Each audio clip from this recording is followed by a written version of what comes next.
Hello, good afternoon, everyone. How are you doing? Hello, So good it's another afternoon. Saturday afternoon, and we are here again with Arthur and ako to do for another episode of Prop Talk. So guys, we'd Okay. like to welcome you all. Sorry, we'd like to welcome you all for another episode of Prop Talk, and this afternoon it's very exciting because we will be doing a series, di ba? Yeah, Oh, so it's going to be a whole month of series of we'll be talking about pre-selling. reselling. Okay? Yes. So most of you are familiar of pre-selling, but later on we'll define it para sa inyo ha. So you get to Mhm. know more about pre-selling. Again, thank you so much for those who are watching this live stream. Whereas Arthur and I are so grateful for you guys for really helping us and watching these videos that we are putting out, the contents that we are putting out in our Facebook page and also in our YouTube channel. So before we proceed further, I just like to to thank everyone because we are now pakita ko lang. Thank you so much because last Saturday we are already 2,000 likes for Property page. Wow. So Clap, thank you clap so effect. much, guys. So we're so happy. We're clap, clap, clap, clap, clap, clap. Uh, So we're just so happy to announce that because that 2,000 is raw na siya, no? We're not doing any boostings and any promotions. yeah. Mm-mm. Basically, organic pa na siya in a way. Mm. And thank you But so much, guys, because you are really, I hope you are getting so much value from what we are sharing. And that's our desire naman din ni our stories, really to give value to you guys so that you get to understand real estate. Whether you're mm. first timer sa real estate or already in depth or kanang uh, alam na kayo ang real estate. Uh, and uh, and also if you have suggestions how to improve the show, how to or any mm, topics that you want to know or any comments and reactions and suggestions is very much welcome so we can improve it for the benefit of everybody. yes, also especially if you have a very specific topic Mm. to that you really want us to share also so that a lot of people will get to know. And also by the way guys, if you have any questions or you have want to ask for consultation, you can email us directly to sales.property@gmail.com or you can email PM or DM us directly to the page of Property.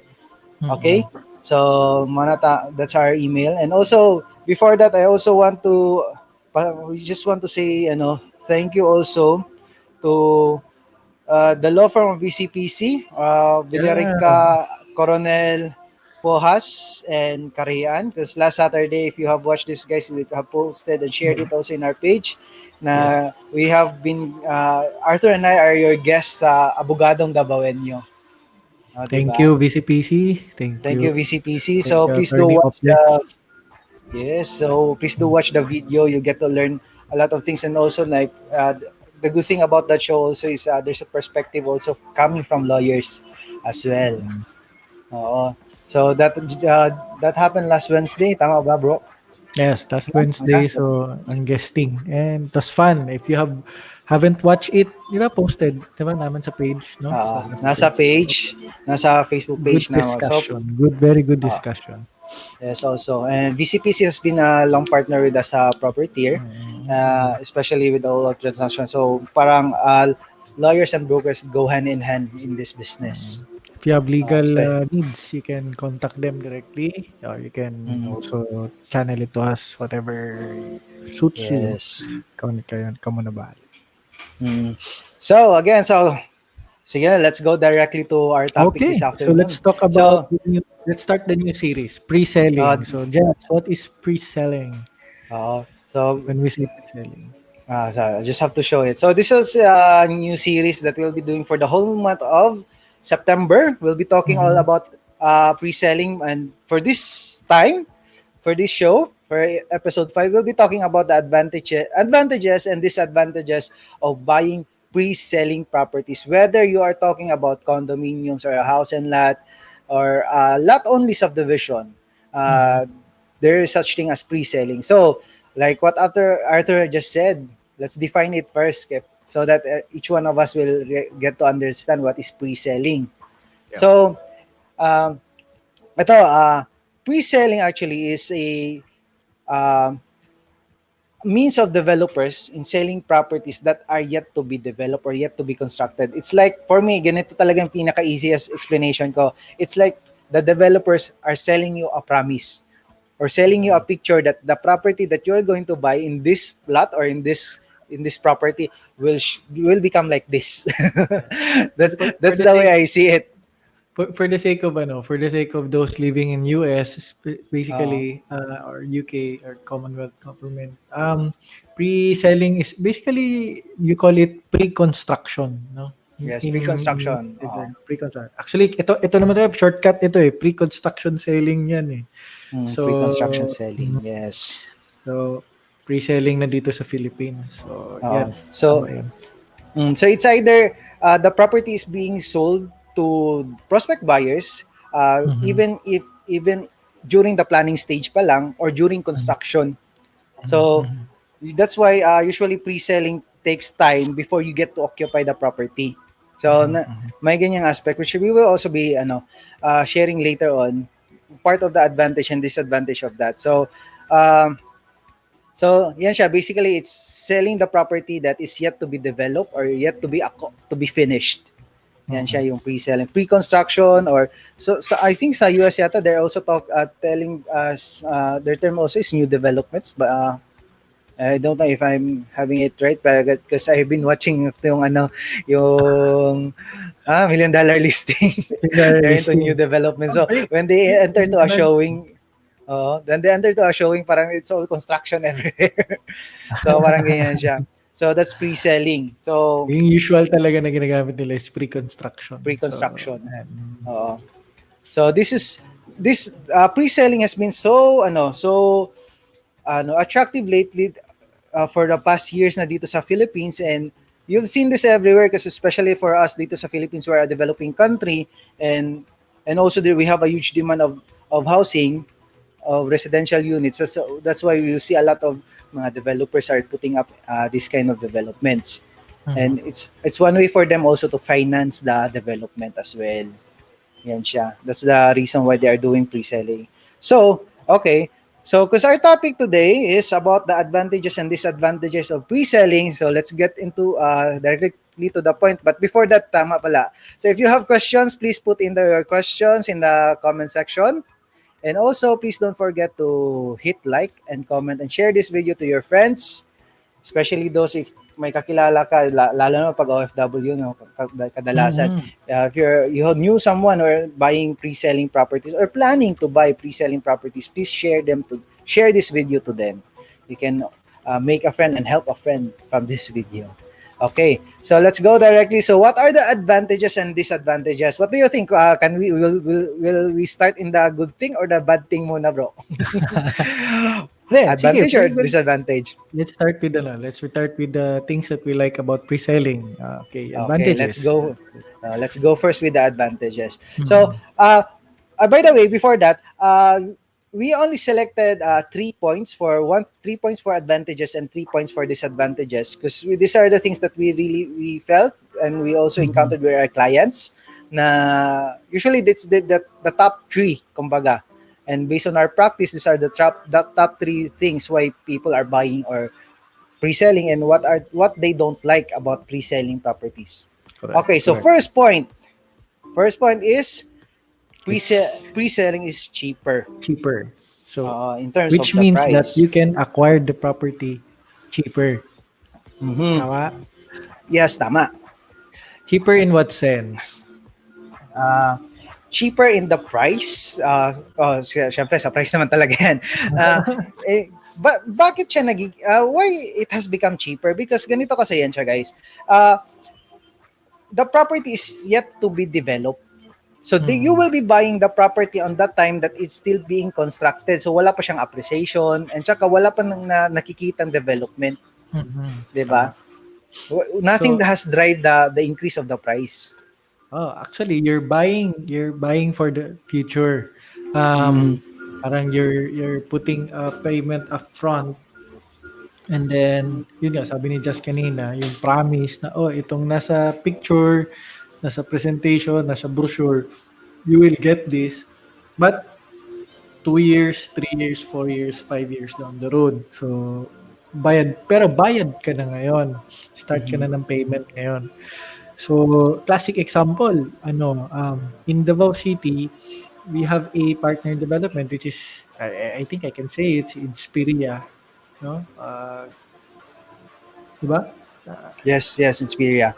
Piria. If you can remember yung studio unit nila in kailan nga yun? 16, parang 2016, 2016 na yun? 2017. 2016, no?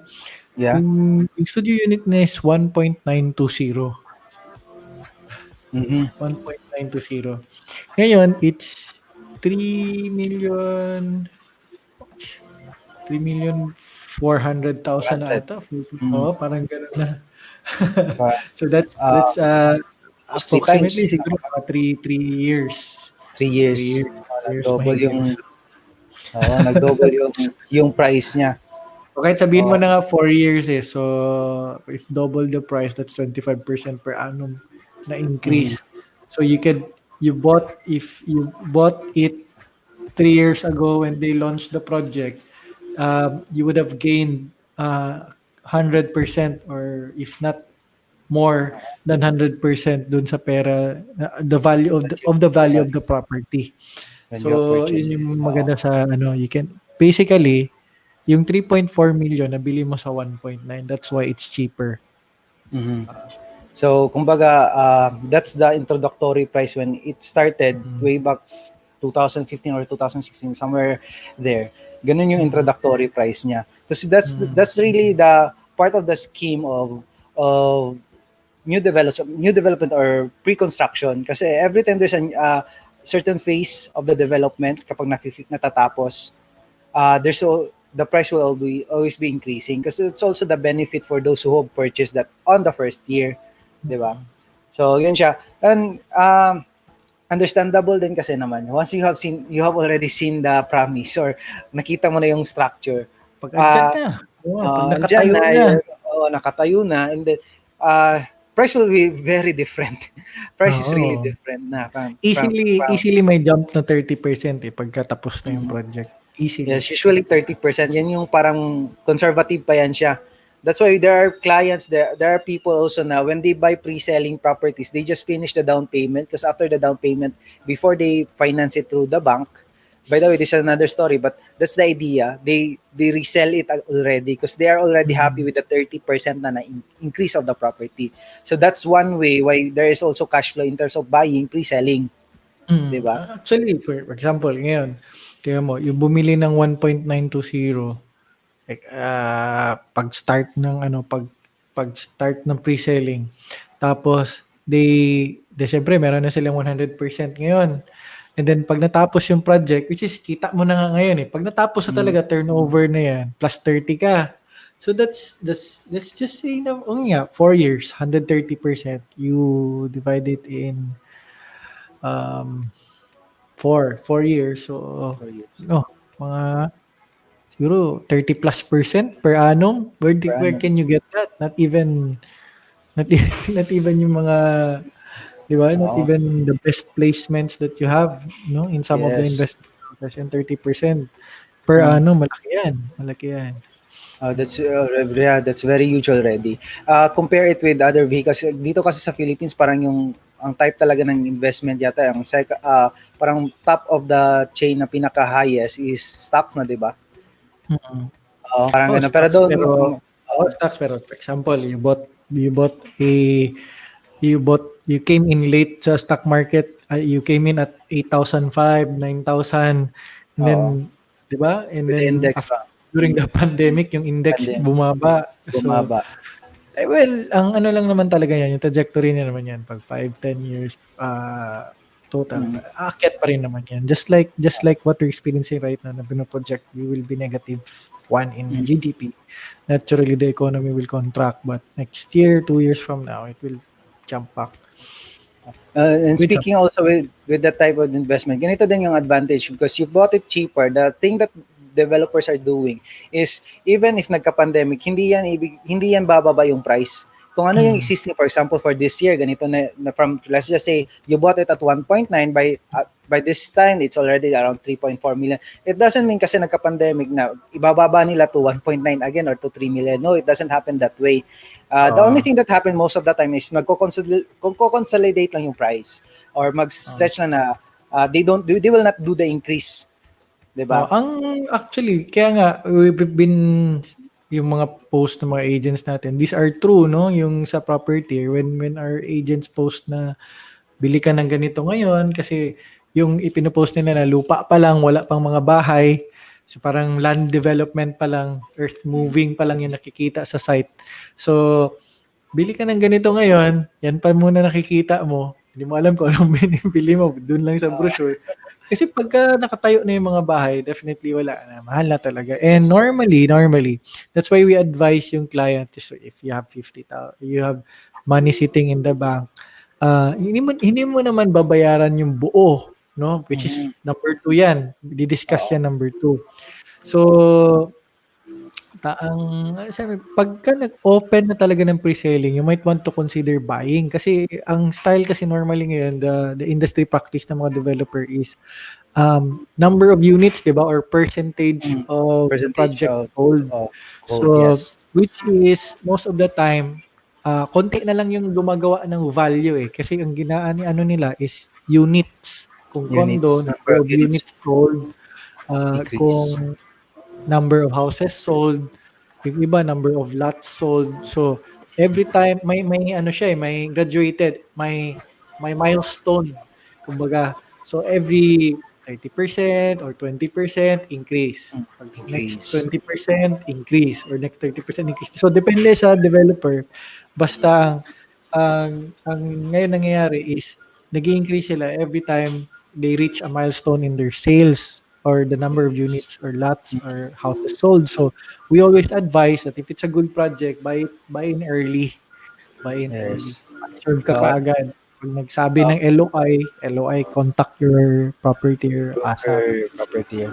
Oh, speaking of that also, may cases din kami here sa Davao na the property was sold out parang in a week's time lang, 'di ba? Mm. May mga ganyang cases din yan siya na Oo, kasi tama. the increase of the price doesn't before kasi kapag may development na, for example, nakapag-land dev na, nakapag-canal, nakapaglagay na ng mga kalsada, that's the time they increase. That was before, but now it's yung sinasabi ni Arthur, by the number of units sold. Let's just say kapag may 100 units dyan or 100 houses total in that subdivision, let's just say naka 10 houses na yan ang developer, they will increase the price right away. Mm.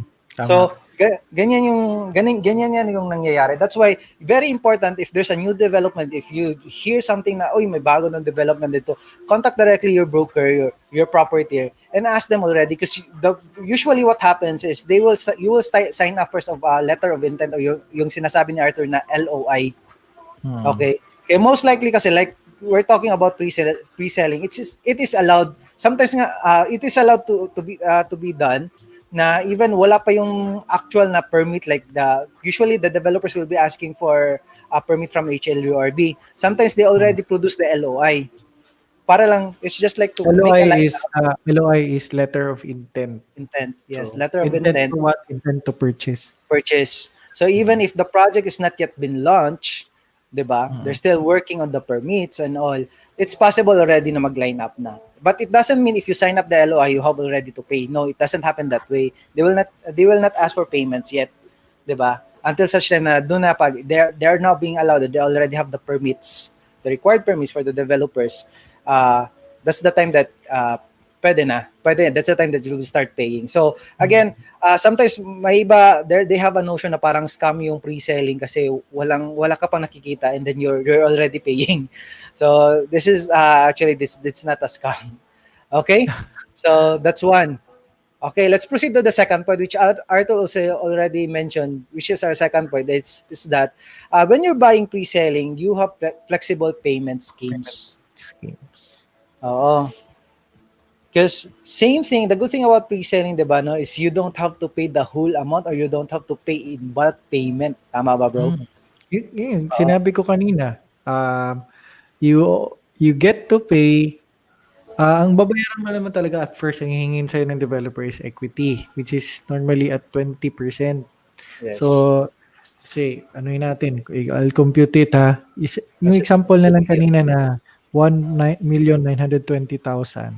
Hindi mo kailangan ilabas yung buong 1,920,000 mo sa bangko.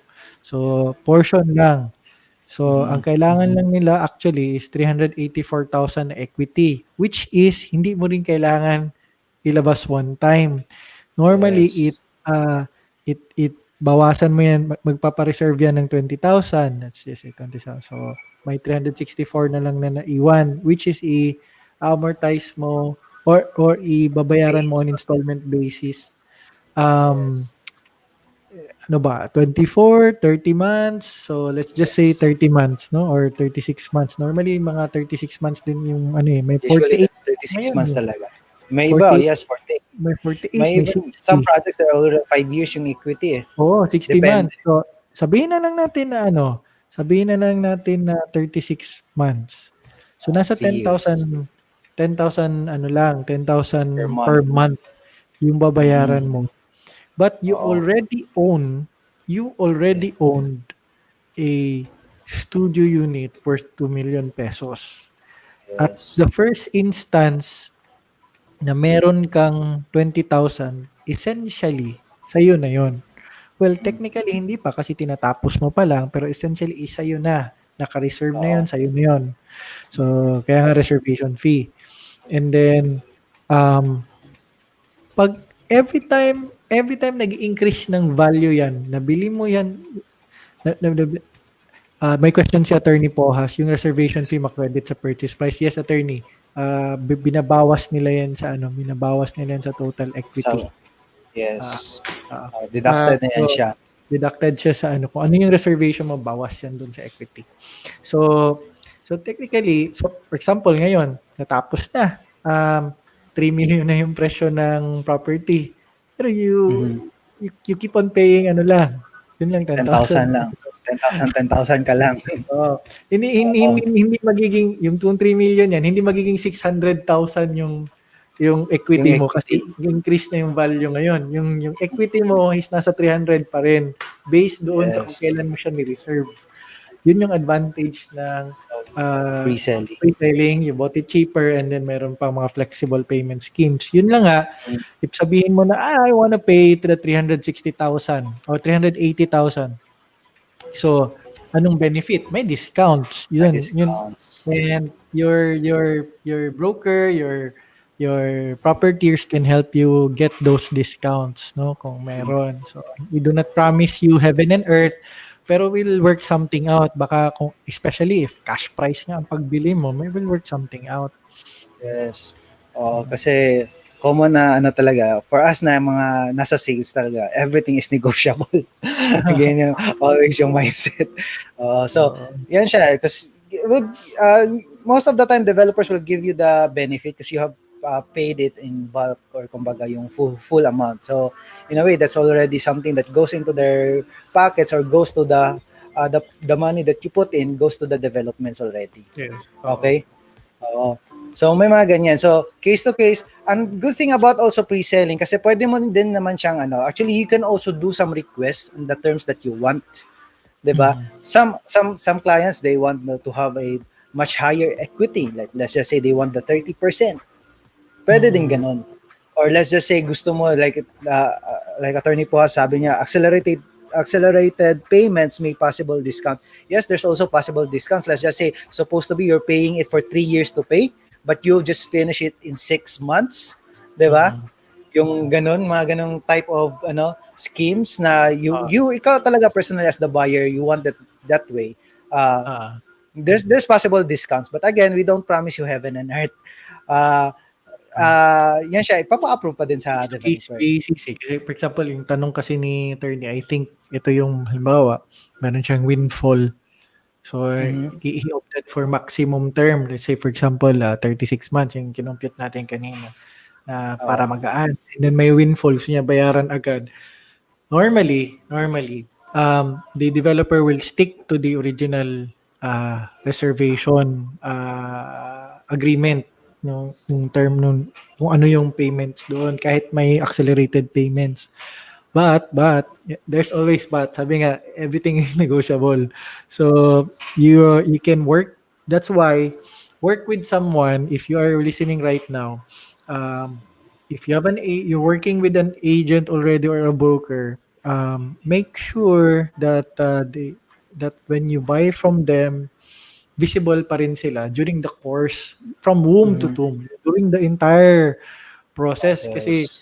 they will be the one, sila yung lalapitan mo. Oy, I wanna accelerate my payments. I wanna pay ganito kasi I have a windfall.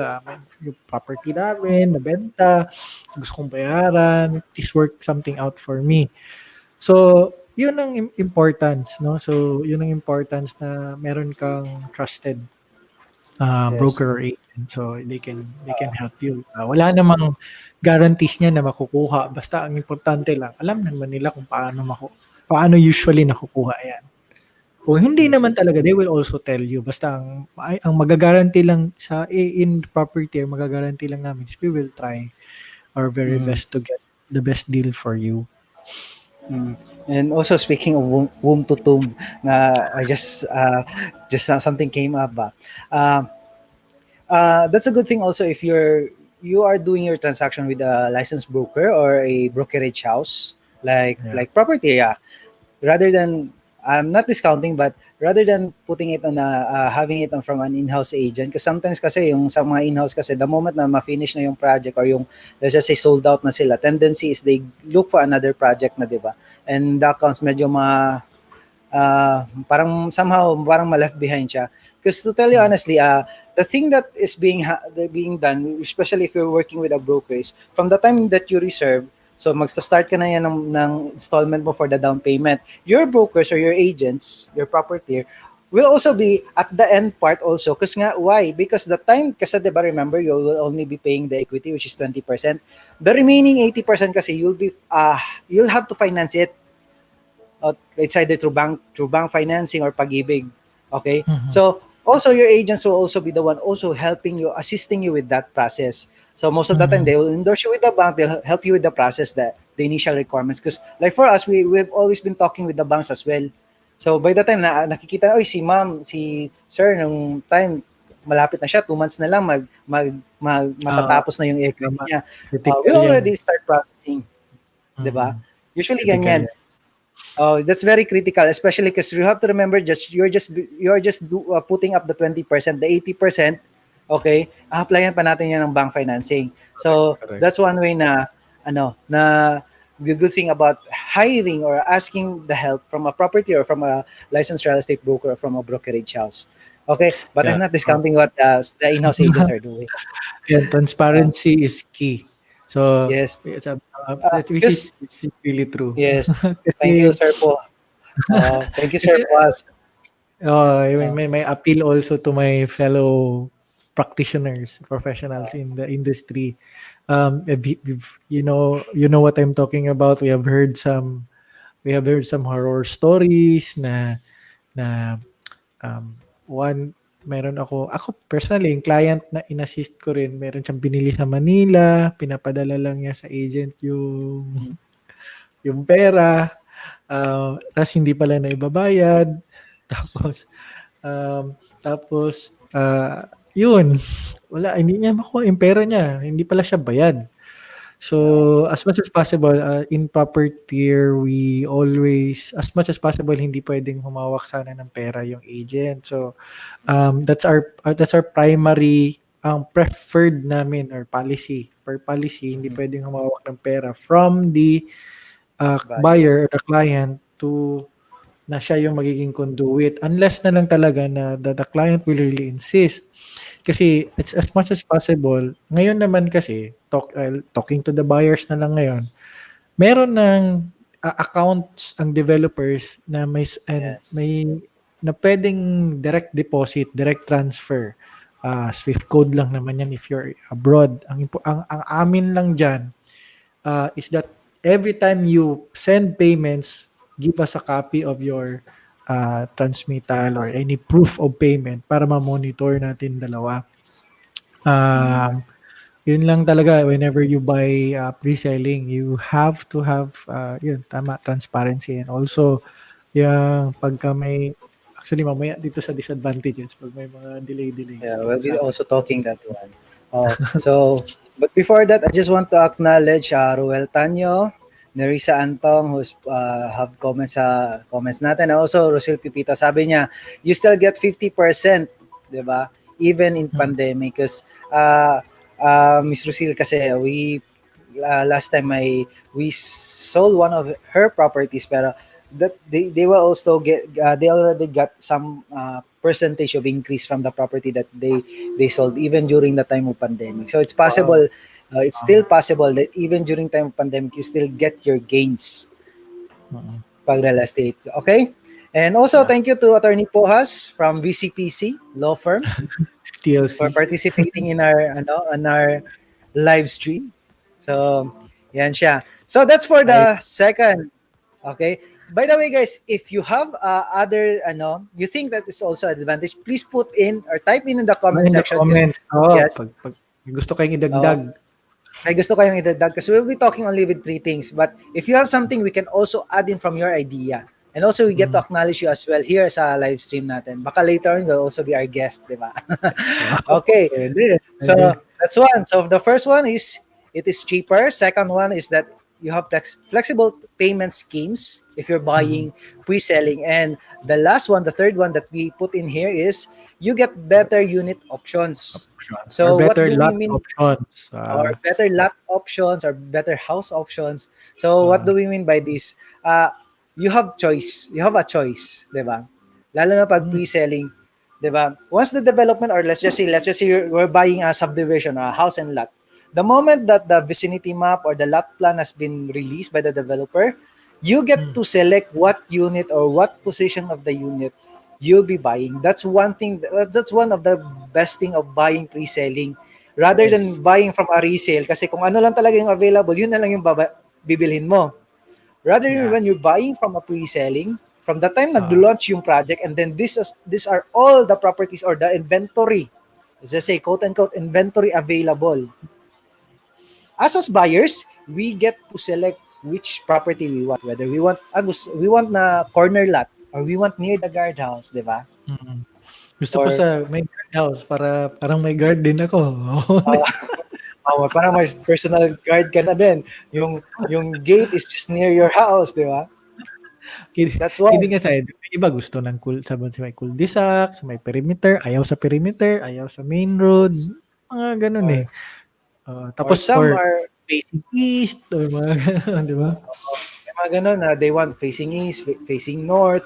May mga ganung preference. Even yung lot plan or yung shape ng property, 'di ba? Mm. May iba gusto nila na it's like a shape of a pocket, 'di ba? Yeah. Yung Oo. yung front is bigger, wider Tama, tama. opening compared to the last part, 'di ba?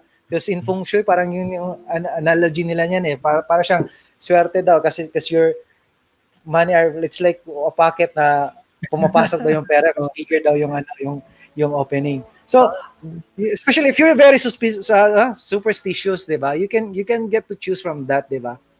Yeah, yeah. Oh, So, or ano some lang, may mga preference talaga kayo, yan, you go for pre-selling. Mm. uh, yes.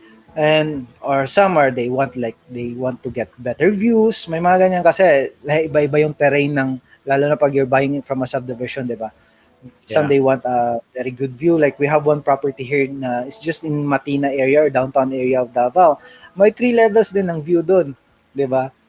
May middle view, may higher view din that you get to see the entire city because they are on the hillside part of Matina Shrine Hills, 'di ba? Mhm. So, may mga ganyang options then. That's one thing na you get to choose if you're buying from a pre-selling. Even in condo units, 'di ba? Not though most of the time parang uniform yung sizes ng condo units, but there are some difference from may iba gusto nila near the elevator or may iba din na because it's a corner or a end unit, it's a different size, 'di ba? So, yan siya. Those are things that we see na having an option on where the location, the type of the property that you're buying or your unit options. Anything you want to add, bro? Wala na. Actually, yun lang naman talaga, yang, Uh, the advantage of picking from the fresh inventory. Yes. So again, if you have questions, please put in the comment section if you have some question, and also don't forget to like and hit the like button, comment, and share this video to your friends. And Yeah. thank you for supporting us. Here's a prop talk for our weekly. This is every Saturday 4 p.m. Okay. So that's for the ano natin, for the advantage. Now let's talk about the disadvantage. Okay, ito na yung why some of our clients or why some buyers don't want to buy from a pre-selling. Or Yun. maybe you've already bought but you just learned that these are one of the things that na mga disadvantage. So, Ah, basically ito, parang self-explanatory, but the first one talaga is it's not ready for occupancy. ah, You don't get to live in the property right away. Di ah, ba? Ang opposite niyan yung RFO or ready for occupancy. Because ah. dito sa not ready for occupancy, you have to wait, di ba? Yung waiting period actually, yun yung pinaka-ano dyan eh. Hindi mo pa ka nakikita. Wala kang, dati maghihintay ka talaga. So, if meron kayong need for a house, you're buying it for your family, or so hindi pa tapos yung condo, hindi pa tapos yung bahay, you may have to rent on top of your equity payments. So, Yes. yan, yun yung mga disadvantage. But yun nga, for me, it doesn't really, medyo ano nga ako dito for as a disadvantage. Kasi when you're buying pre-selling, you expected mo talaga na you're buying for the future. Dapat malinaw yun sa iyo. Mm. Otherwise, you And buy an RFO pag gusto mo gamitin agad. yes. And Which also, is a ito good kasi thing. yung mm, oo. Ito kasi it will compensate or parang ito yung opposite kaagad because you're buying also in a cheaper price, Yeah. 'di ba? May ano talaga, parang waiting Mm. game for this one. Wait. The, Yun lang naman yun. Give or take lang naman yun. You can't have mm, your cake and eat it. That's why, again, like on our past topics, it's very important when you buy something, when you buy a property, learn always, know the purpose of buying. Kasi there naman din kasi, you get to create a timeline as well. That's one way Yeah. of doing this one. Let's just say you're an OFW and then you're working overseas. Let's just say you're planning to return home 3 years from now. Diba? Mhm.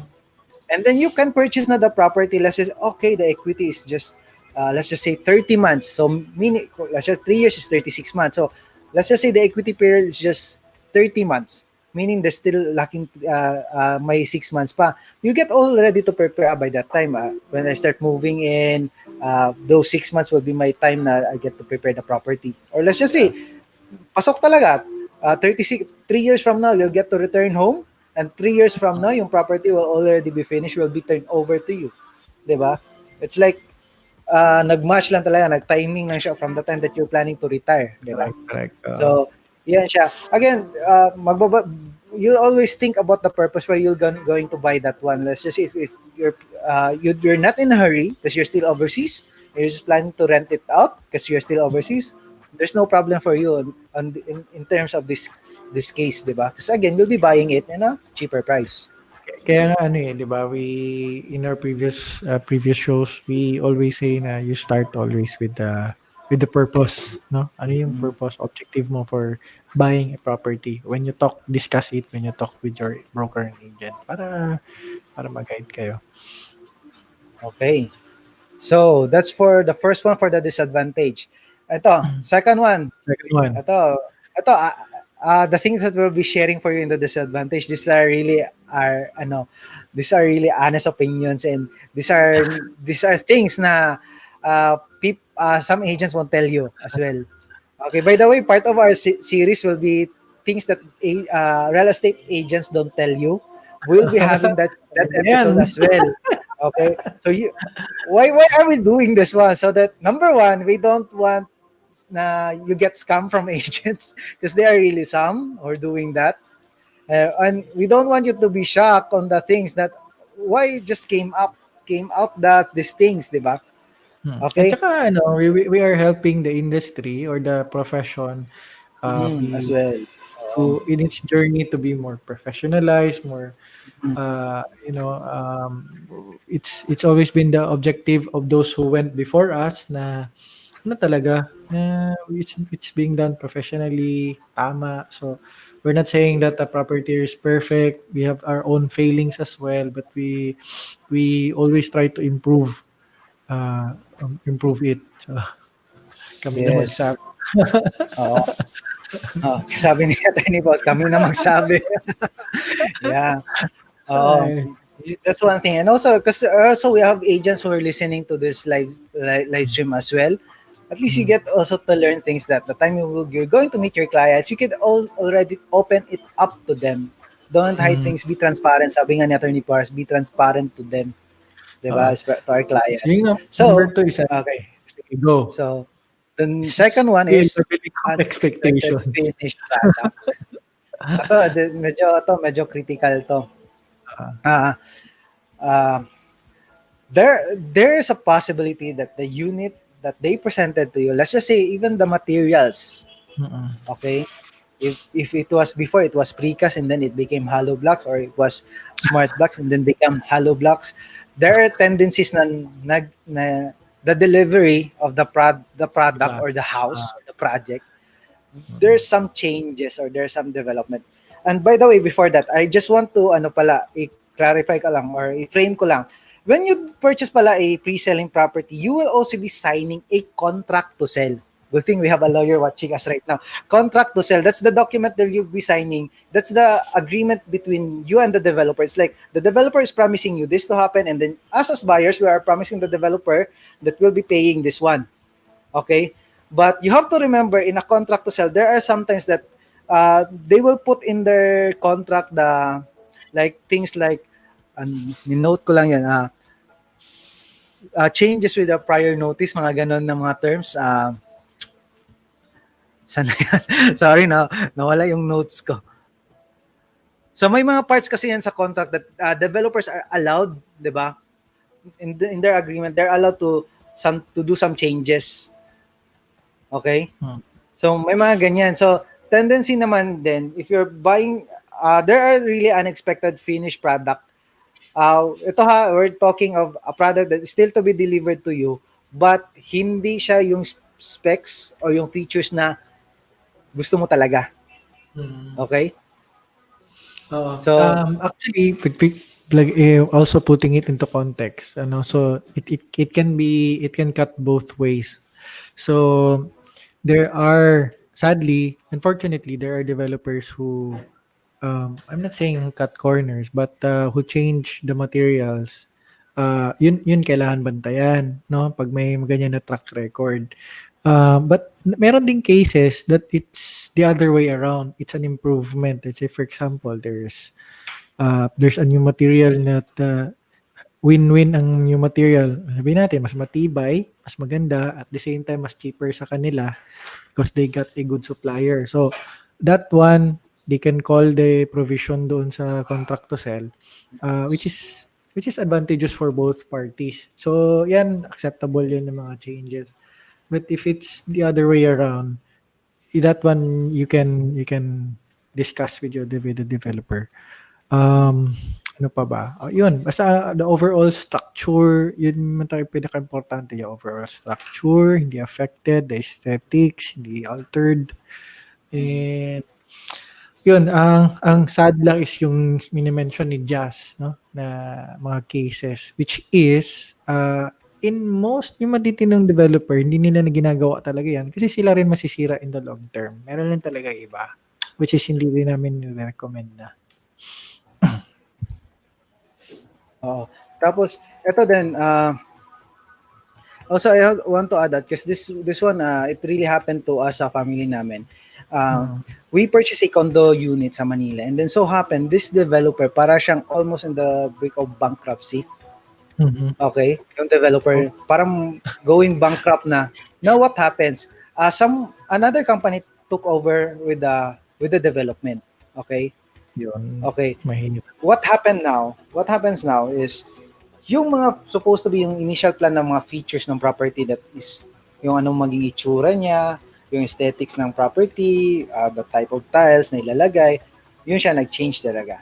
May mga ganyan Mhm. tendency talaga yung mga developments as well. Mm. Uh, na Yun nga. And even to the point na meron talaga nagpa-file talaga ng bankruptcy. Yeah, Na siya, and which is one of the biggest disadvantage also ng pre-selling. Yan yung mga risk eh.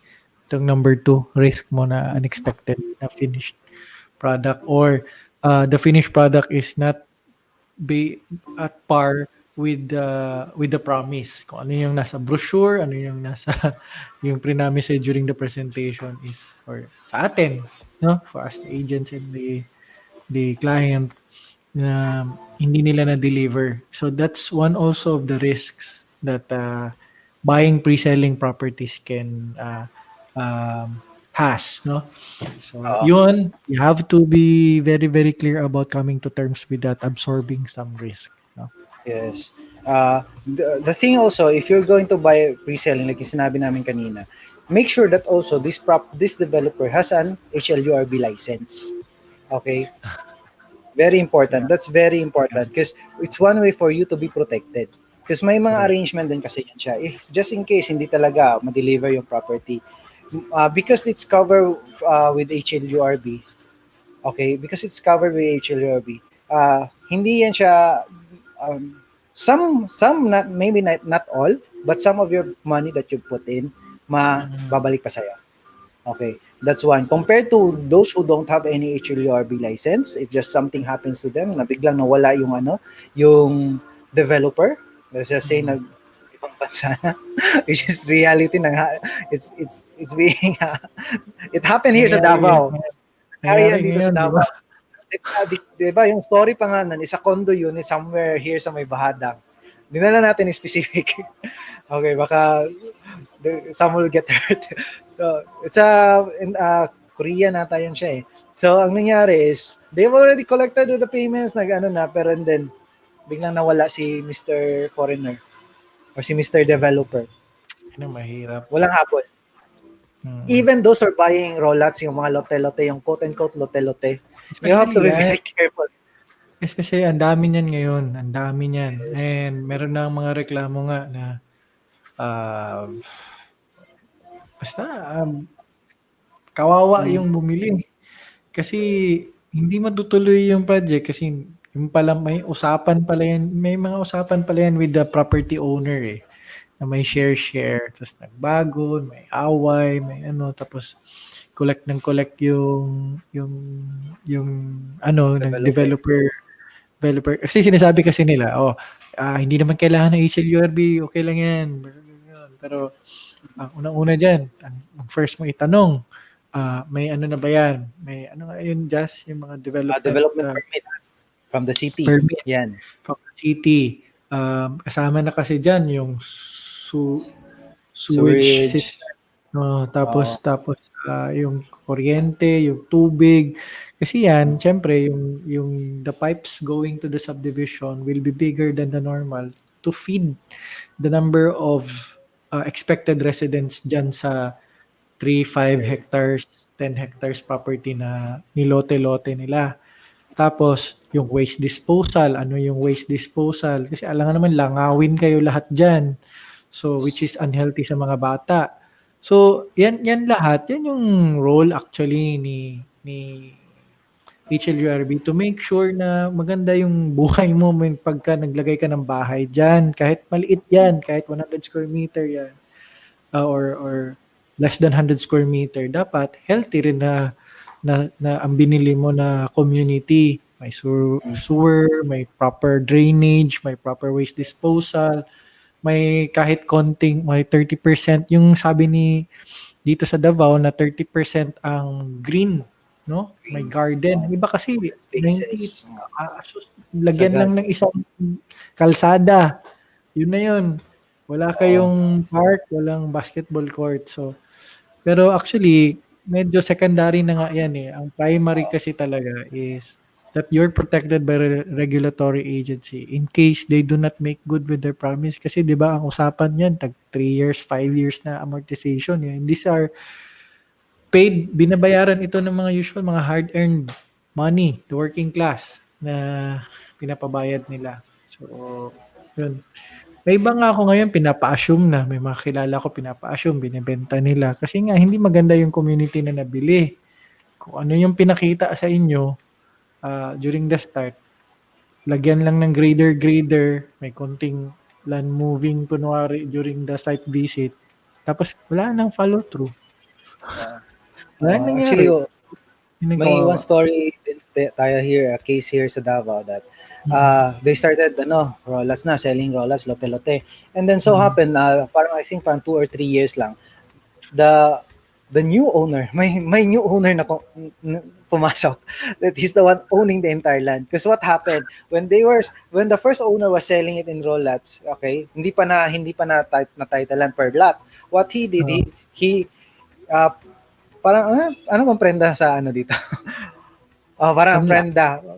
Sinangla. And Ah, then was not able to pay. Now the new owner is now has I don't know what happened, but he was able to have the property titled to him already.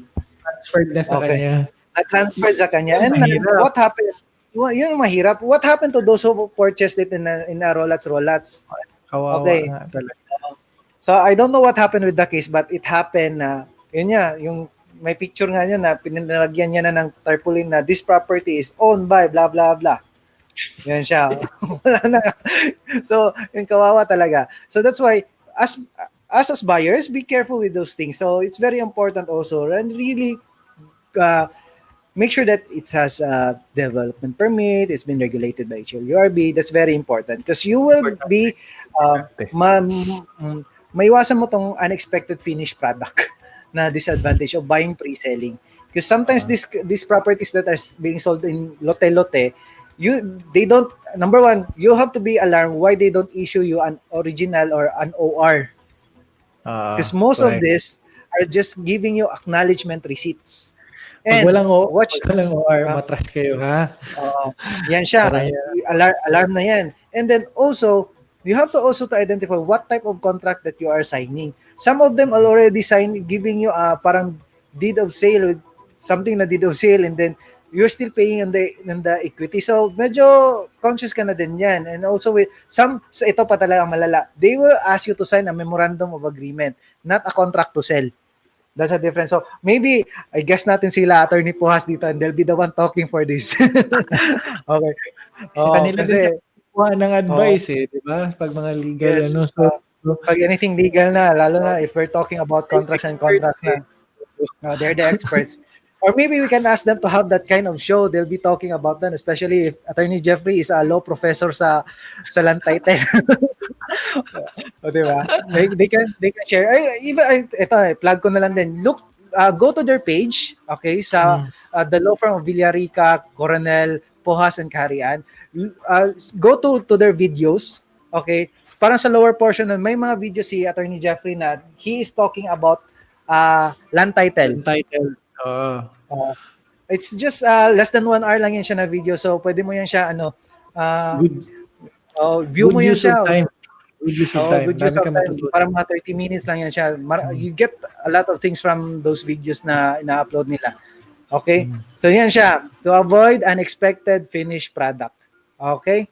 So third one, the last one. So guys, if you have other parang what you think na advantage and disadvantage, please put it in the comment section. And also if you have questions, guys, put in the comment section for any questions. And please don't forget to hit like, comment, and share this video to your friends. May comment Okay, si so last attorney. one. May comment si attorney. Ano Go daw? to a reliable agent from Property para sure. Yay! Thank you, Yes, attorney. thank you, attorney. Okay, so the last one is delay in Delay in delivery. delivery, which is Oh, grabe I to. would ayoko sabihin siya na norm, pero it happens sa construction. Yes, Yung construction delays, meron talaga. And yes. in as much, actually sila developer gusto rin nila talaga. Ganito lang, just to set it, set the first things first. Yung developer, gusto talaga nila matapos yan agad.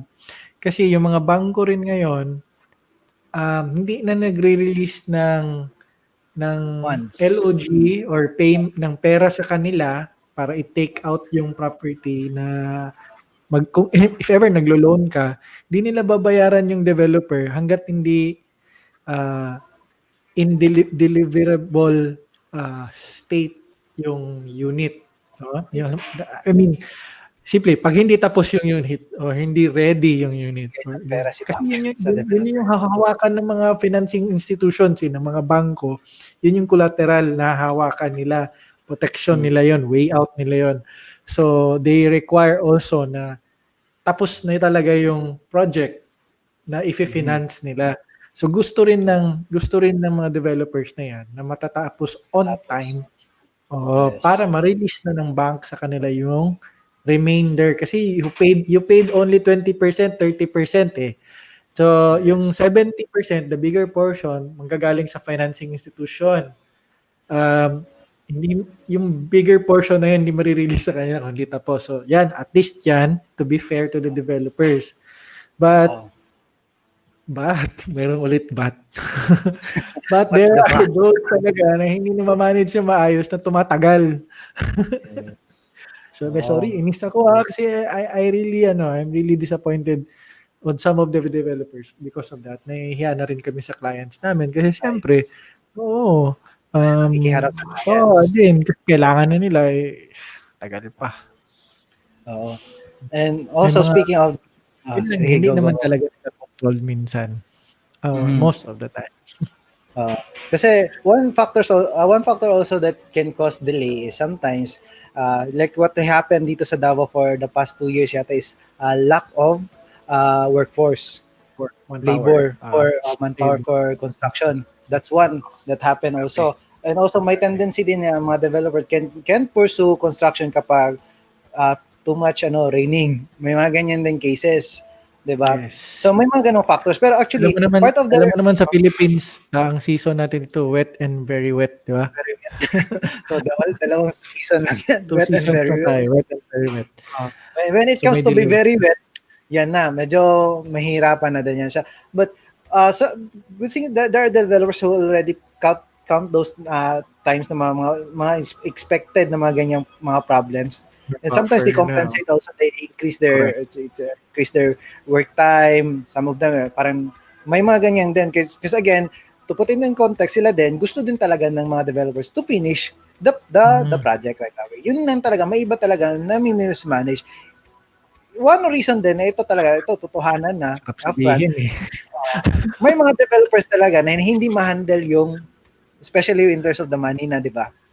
Mm, One cause of delay, yung contractor umaayaw, umaayaw na kasi delay yung mm, payment ng developer sa kanila. May mga ganyan, 'di ba? mm, Mga cases. mm, So, yun siya, one of those things na possible mm. of the delay. Pero parang yung acceptable naman talaga is 6 months delay from the time of the turnover. Yun talaga yung parang Yung acceptable schedule ng turnover, correct, correct. turnover. So, let's just say kung ang turnover date is let's just say September 5, you give them 6 months. Yun talaga yung acceptable na time frame for the delay. Ganyan talaga Meron yon. meron din kasi mga beyond control talaga, eh, force majeure, Oo, eh. Like for example, oo, earthquake, yung earthquake natin. So 'di ba, may mga ibang projects na they have to hindi naman structural yung naging problem, structurally sound yung project, but yung may mga finishings na lang kailangan yung oo. i-plaster ulit. So, Eh, kasi hindi mo maiiwasan, eh, hindi pa fully cured yung ibang semento, nung mm, umuga yung lupa. So, mga ganyan, eh. Kahit one-story house yan or bungalow yan, meron pa rin, especially ang wall. Yung wall mm. naman talaga hindi siya load bearing, kahit hindi load bearing wall yan. It does not affect the The structure, structure, yung the integrity gaano of the ka-sound house. yung structure, but aesthetically kailangan pa din nila ayusin yan bago nila i-turn Yes. over. So may mga Even delays. if 100% na yan siya, as long as di pa turnover, hindi pa in-accept ng Mm, owner, mm, ng buyer, mm. yan siya. They have to pang-plasteran yan nila. Like, even if you have already accepted it, but it's still during Oo, that time of the warranty warranty, period.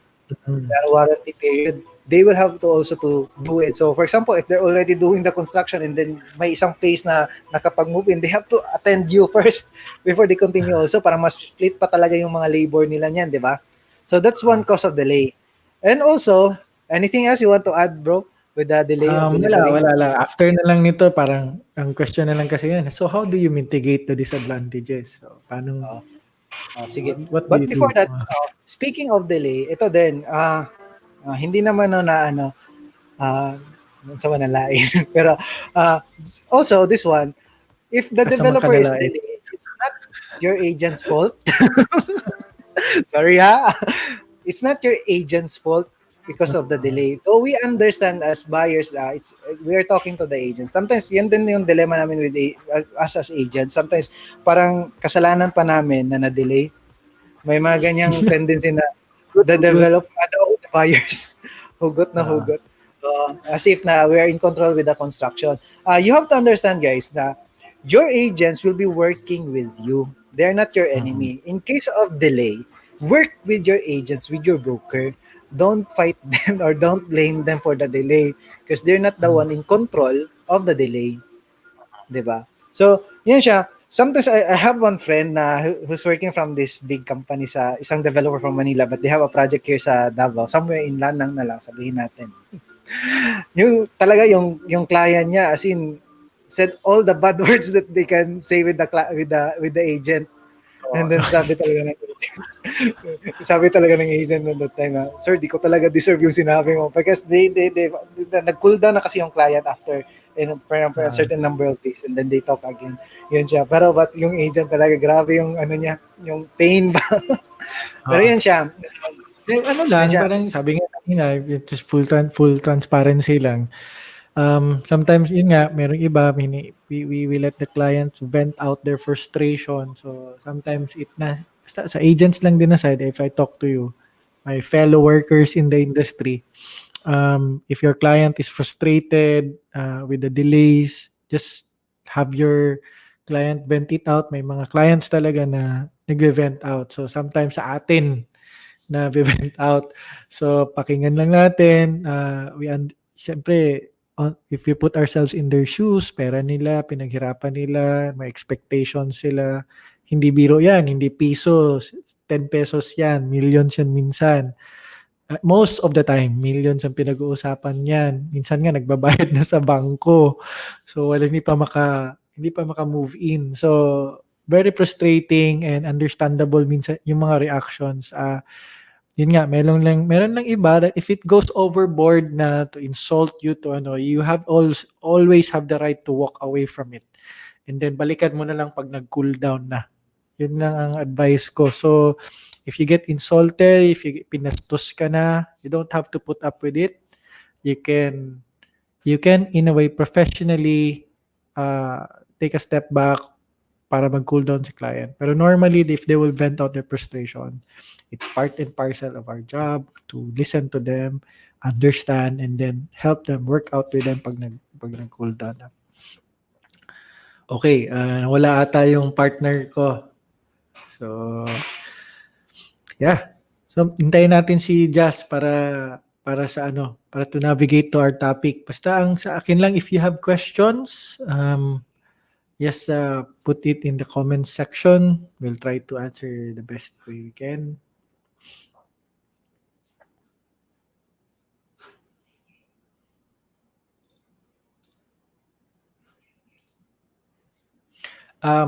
Okay, so actually, if if these are um, the disadvantages, so not hindi ready for occupancy, unexpected hindi match sa expectations or sa promise yung finished product and the delay in the delivery. So how do you mitigate these things? Ang advice namin is always, so yun nga, number one, work closely with a reliable broker or reliable agent. And then after that, you make sure that yung agent, you take both of you take a look at several project that matches your objective. So yun yung first, matches your objective, yung financing options mo, and yung actual na funds mo sa ng family mo or funds mo sa bank. So if the essentials are covered, then you take a look from the list of projects na shortlist nyo na. Look into who's the developer. So look into the background or the track record of the developer. Is this the developer na parating 1 year delayed, 1 year and 6 months delayed. Now yun, dapat may scoring. So kami, for us, ako personally, we do a scoring. This is the developer na maganda yung quality ng turnover units or maganda yung land development for subdivisions. So, is this a developer na pag na-turnover na nila yung subdivision, hindi nila iniiwanan yung community. Sinasabayan nila yung homeowners association to, to make the community, to sustain it, to make sure na maganda yung takbo ng homeowners association. May mga ganun ba? So, yan, may scoring tayo dyan. And yun lang, make sure yung inano namin kanina that all the project is done above board. Ibig sabihin, you're protected by HLURP dun sa binili mo na lupa or na condo, or protected ka in terms of the legalities, the identity of the company, yung background ng developer. So yun lang naman yung mga mitigants. Okay, so I think that's about it. Nawala na si Jazz. But tapos na rin yung topic natin eh. So for the future shows natin for this month in September, we will be talking about several aspects that revolves around pre-selling. So ang next week ata will be yan, five things that the agent does not tell you about pre-selling. So it's an exciting topic as well. But to recap everything, yung advantage if you buy pre-selling, it's you can get it cheaper, flexible payment options, and makakapili ka pa. So yun yung mga advantages niyan. So if you are listening right now, wherever you are, you're based overseas or you're based here in the Philippines or in Davao in particular, and if you're looking at a particular profile of a property, hindi kailangan alam mo na kung saan or alam mo na kung anong klaseng property. Meron ka lang sabi ko, ito yung gusto ko, ito yung pera ko, ito yung available funds ko. So, but I don't know which one to take, anong property ang bagay. So, just send us an email or DM us in our page in Propertier and we'll try to help you. Okay, so see you next episode. Thank you for sticking with us. We're over time by 8 minutes and basta we'll try to finish on time always. Have a great weekend everyone and God bless you. Bye-bye.